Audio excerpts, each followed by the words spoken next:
गांव के किनारे एक पुरानी हवेली थी, जिसे लोग भूतिया हवेली कहते थे।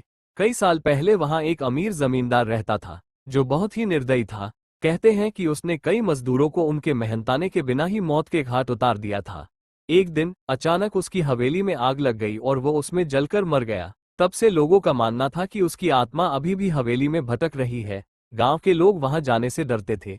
जो कोई भी रात में हवेली के पास जाता, उसे अजीब आवाजें सुनाई देती। कुछ लोगों ने तो एक परछाई को भी देखा था, जो खिड़कियों से झांकती थी, लेकिन कोई भी हिम्मत करके अंदर जाने की कोशिश नहीं करता था। राहुल, जो शहर से अपने दादा दादी के पास छुट्टियां मनाने आया था, इन कहानियों पर विश्वास नहीं करता था।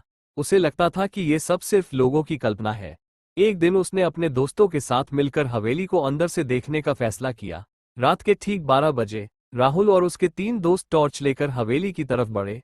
हवेली टूटी फूटी थी, दीवारों पर जाले लगे थे और चारों ओर अजीब सा सन्नाटा था। जैसे ही वे अंदर गए, दरवाजा खुद ब खुद जोर से बंद हो गया।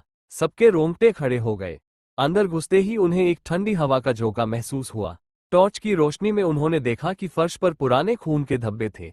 तभी एक कमरे से अजीब सी फुसफुसाहट सुनाई दी। राहुल ने हिम्मत जुटाकर दरवाजा खोला तो देखा कि वहां एक पुराना आईना रखा था।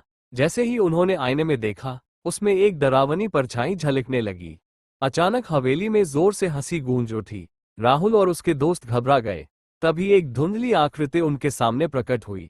वो वही जमींदार था, जो हवेली में मारा गया था।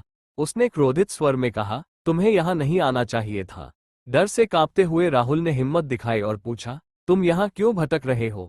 भूत ने जवाब दिया, मुझे मेरे किए की सजा मिली, लेकिन मेरी आत्मा तब तक मुक्त नहीं होगी जब तक कोई मेरी कहानी पूरी दुनिया को नहीं बताएगा। राहुल और उसके दोस्तों ने गांव लौटकर यह बात सबको बताई। गांव वालों ने मिलकर उस जमींदार की आत्मा की शांति के लिए पूजा करवाई।